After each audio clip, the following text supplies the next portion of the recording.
आज ही कुंवर उपेंद्र कुमार सिंह जी का एक पोस्ट आया। वे अपनी पुत्री के ससुराल अपने समधी के यहाँ कोई कार्यक्रम था, उसमें पहुंचे थे। वहाँ पंडित महाबल मिश्र से उनकी मुलाकात हुई, जो उनके समधी लगते हैं। कुछ दिन पहले जो पौत्र का जन्मोत्सव था, उस अवसर पर मैं और मेरे पुत्र दोनों वहाँ उपस्थित थे। संदर्भ मेरी उपस्थिति का था। मैं सोफे पर बैठा हुआ था और कुछ वार्ता कर रहा था। पंडित महाबल मिश्रा जी आए। वे कांग्रेस से सांसद रहे हैं और उनकी अविरल भावना अखिल भारतीय राष्ट्रीय कांग्रेस के साथ जुड़ी हुई है। उस समय उन्होंने एक पोस्ट दिखाया। उस पोस्ट में यह अंकित था कि भारत की स्वतंत्रता 2014 को प्राप्त हुई। वार्ताएं चलती रहीं, अन्य लोग भी उपस्थित थे। हमने पोस्ट को देखा और हमने अपने पुत्र से कहा कि इसमें अगर शेयर करने की स्थिति हो तो शेयर करो, या उस पोस्ट की फोटो ले लो। निसंदेह पंडित महाबल मिश्र अपने संपूर्ण परिवार का ध्यान रखते हैं। उनके भीतर पारिवारिक संस्कारों की पूंजी है।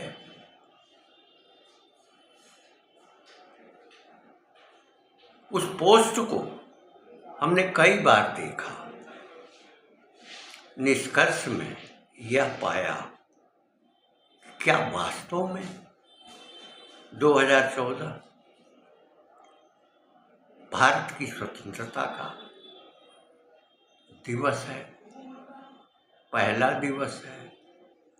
पहला दिवस तो 1947 था, लेकिन उस समय भारत का विभाजन हुआ था। गांधी और नेहरू दोनों ने मिलकर भारत माता को विभाजित किया था। अंग प्रत्यंग उनके भंग किए गए थे और जो आजादी थी वो कथित थी, क्योंकि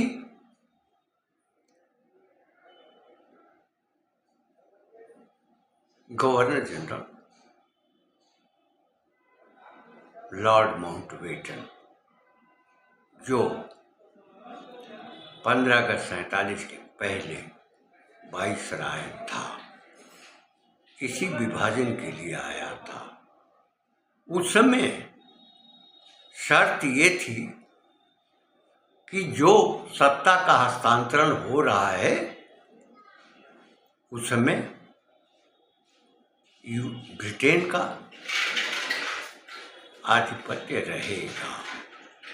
इसका अनुपालन स्वयं तत्कालीन प्रधानमंत्री पंडित जवाहरलाल नेहरू ने किया और यह सिलसिला उनके निर्गमन तक विद्यमान रहा। अगर हम उसको हस्तक्षेप कहें, कोई आपत्ति नहीं होनी चाहिए, क्योंकि जब भारत आज़ाद 1947 में हुआ तो ब्रिटेन, जो यूनाइटेड किंगडम था, उसका हस्तक्षेप क्यों? हर बात पर उसकी अनुज्ञा क्यों? जो राष्ट्रगान है वो वंदे मातरम क्यों नहीं हुआ? निष्कर्षतः मैं पहुंचा कि वास्तव में 2014 ही भारत की स्वतंत्रता का दिवस है और उसके अनंतर शासन ब्रिटिश हुकूमत के द्वारा बनाए गए कानूनों से चल रहा था। उसके पूर्व पेनल कोड और अन्य कोड, वक्फ बोर्ड उसके अंतर्गत निहित था। इस स्थिति में यह कल्पना करना या मानना स्वाभाविक है कि भारत की स्वतंत्रता 2014 में प्राप्त हुई। आज वह स्थिति स्पष्ट दिखाई पड़ती है। पंडित महाबल मिश्र जी कांग्रेस के प्रति अनुरक्त हैं। उनकी भावना उसके प्रति समर्पित है, राष्ट्र के प्रति भी समर्पित है। यह स्मरण मैं इसलिए कर रहा हूं और अभिव्यक्त कर रहा हूं कि जिसका विभाव उनके द्वारा दिखाया गया पोस्ट था। आज की स्थिति में सचमुच में ब्रिटिशर्स के विधान समाप्त किए जा सकते हैं, क्योंकि अगर 15 अगस्त 1947 को पूर्ण आज़ादी मानी जाए तो इन कानूनों का कोई उपयोग नहीं रहना चाहिए था। किंतु जो तंत्र है, जो व्यवस्था है, वही व्यवस्था रही। शिक्षा व्यवस्था भी वही थी जो 1947 के पूर्व सैकड़ों वर्षों तक थी। जो पाठ्यक्रम थे वही थे, जो गुलामी के प्रतीक थे वो यथावत बने रहे। किसी प्रधानमंत्री ने हिमाकत नहीं की, न संसद ने इस प्रकार का संज्ञान लिया। सचमुच में जो स्वतंत्रता दिवस है, आज़ादी की बात है, वह आज़ादी 2014 से ही मानी जाएगी। यह स्वीकृत सिद्धांत है, नियम है, यही राष्ट्र चेतना है, यही सांस्कृतिक प्रवाह है, यही देशभक्ति का भाव है, यही बोध शक्ति है, यही ज्ञान का प्रवाह है, यही दर्शन है, यही दृष्टि है और यही विस्तार है जो सत्य है, सनातन है।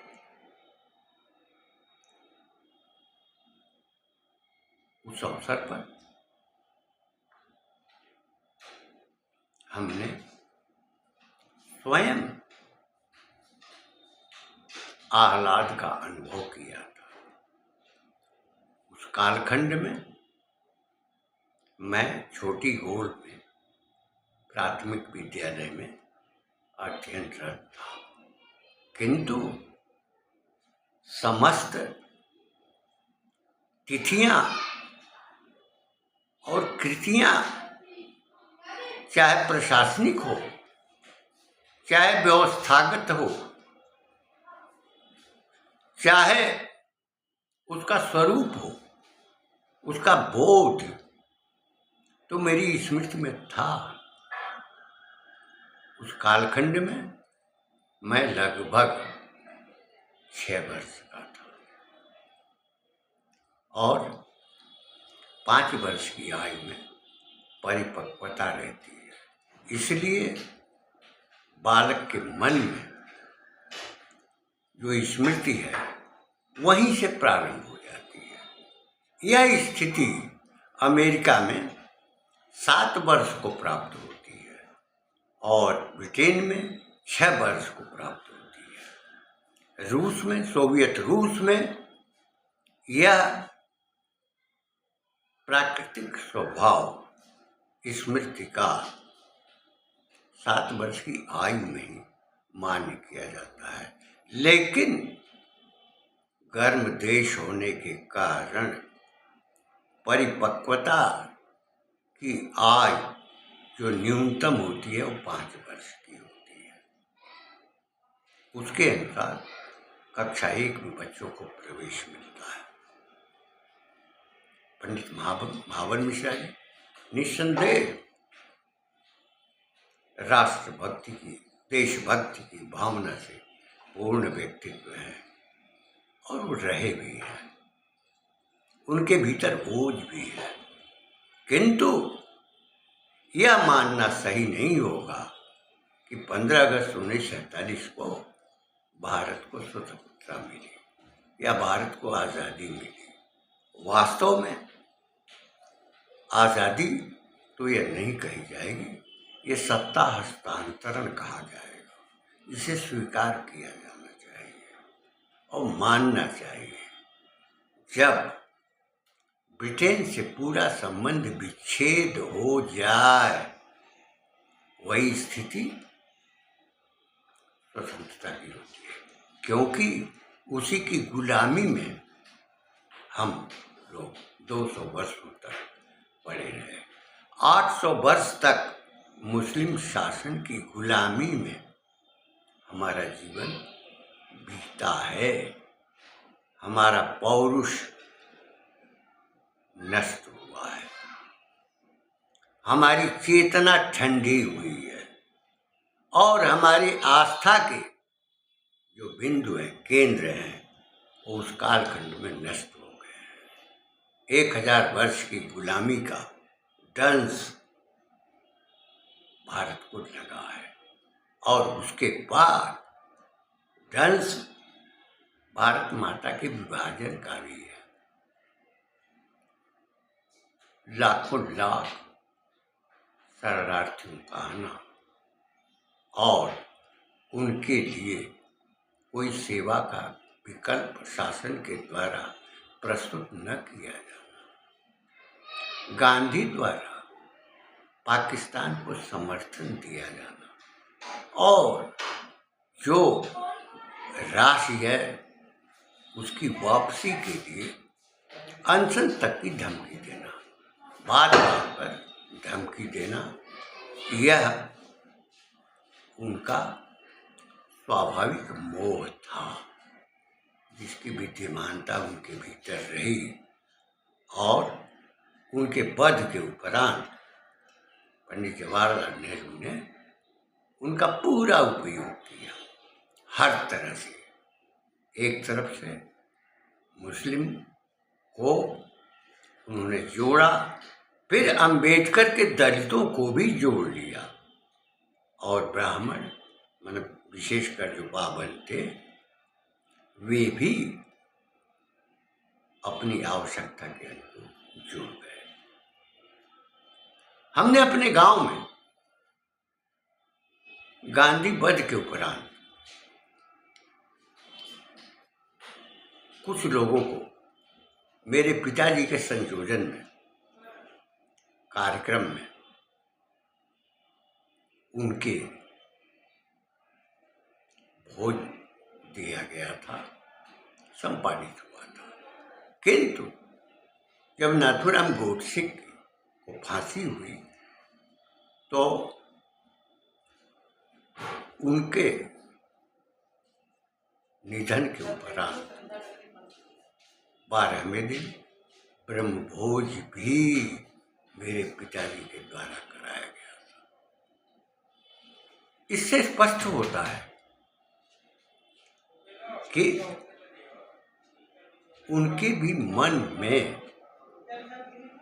दोनों के प्रति लगाव था और उनके संयोजन में गांव में सारे कार्यक्रम आयोजित होते, चाहे रामलीला हो या भागवत कथा हो या रामायण कथा हो या रामचरितमानस की कथा हो, उसका प्रवाह निरंतर चलता रहा।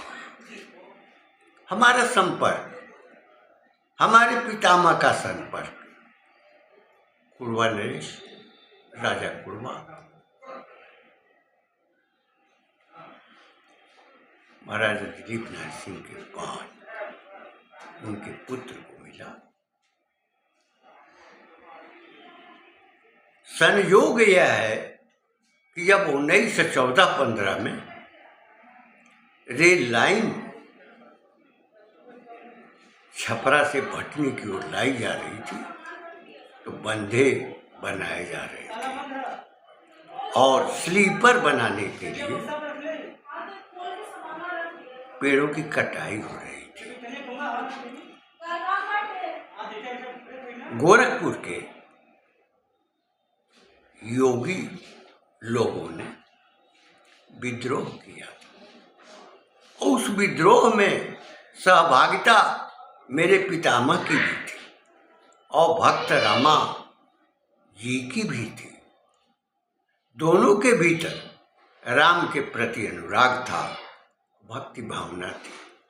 चित्र मेरे पास नहीं था, लेकिन मुझे मालूम हुआ कि भक्त चरितांग विशेषांक में उनका चित्र भी है और भक्त रमा जी के साथ उनकी भक्ति की कथाएं भी अंकित हैं। वहां से मैंने प्राप्त किया। कुड़वा उर्फ दिलीप नगर एक ऐसा राज्य रहा है कि अंग्रेजी सत्ता काल में भी वह कभी झुका नहीं। गांधी की हत्या में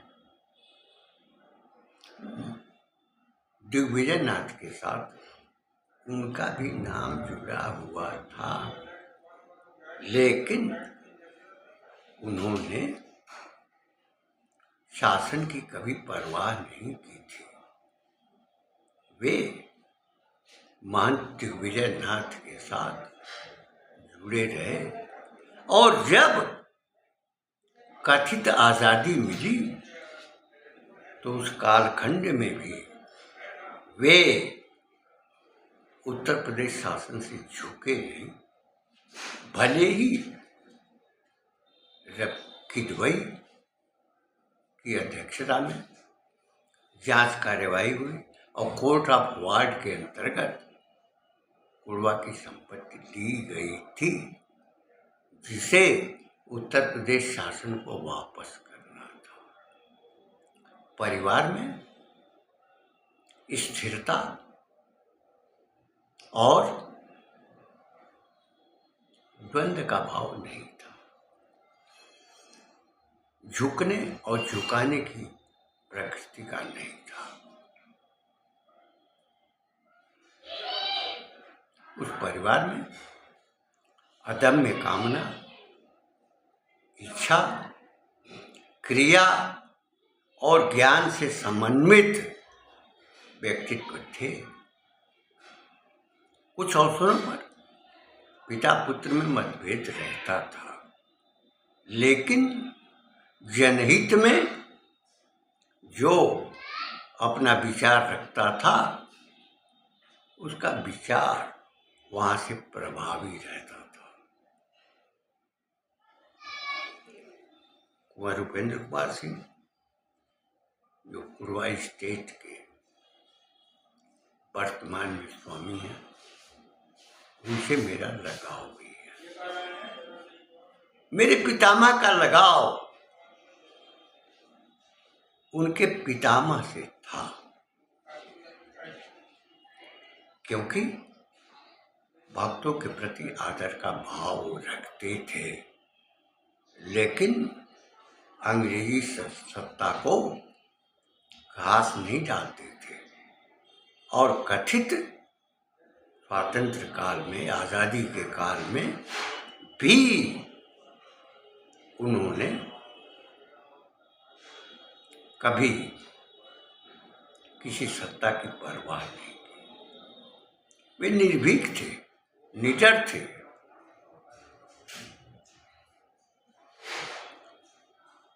राजा तमुकुही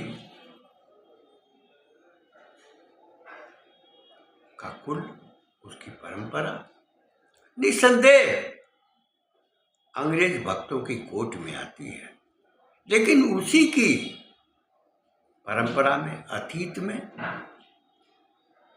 महाराजा फत्ता बहादुर शाही प्रथम स्वातंत्र चेतना के नायक थे।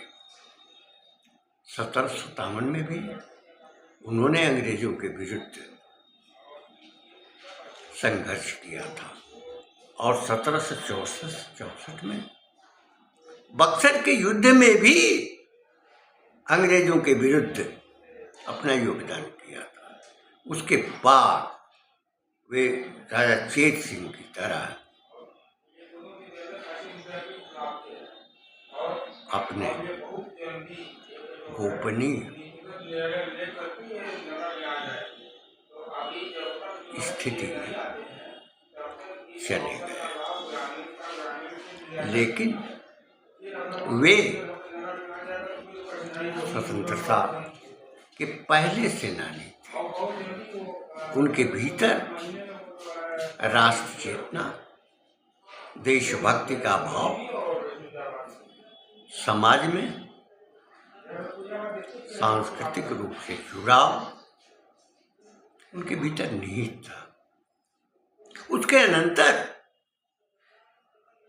कुरवा, राजा कुरवा के द्वारा तमुकुही में स्थापित करने का योगदान भी था। उस कालखंड में बांसगांव गांव और चौरिया का राज्य था, जो कालांतर में कस्या के पूर्व कुरवा में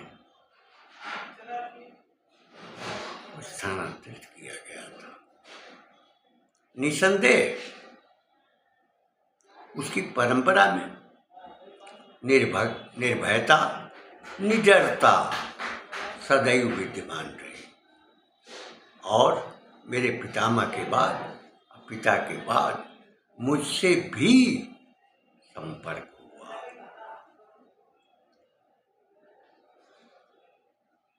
मैं अपनी वाणी को विराम देते हुए कहना चाहूँगा, पंडित महावर मिश्र के यहाँ संबंध है कुरवा से, जहाँ कुंवर उपेंद्र कुमार सिंह जी की उपस्थिति है। उनकी पुत्री है, वो कुरवा राज्य के दिलीप नगर स्टेट के का स्वामित्व उनके पास है, और मैं कामना करता हूँ कि उनके नेतृत्व में समुचित रूप से उसका विकास हो, संरक्षित हो, जन की आवश्यकताओं की पूर्ति हो।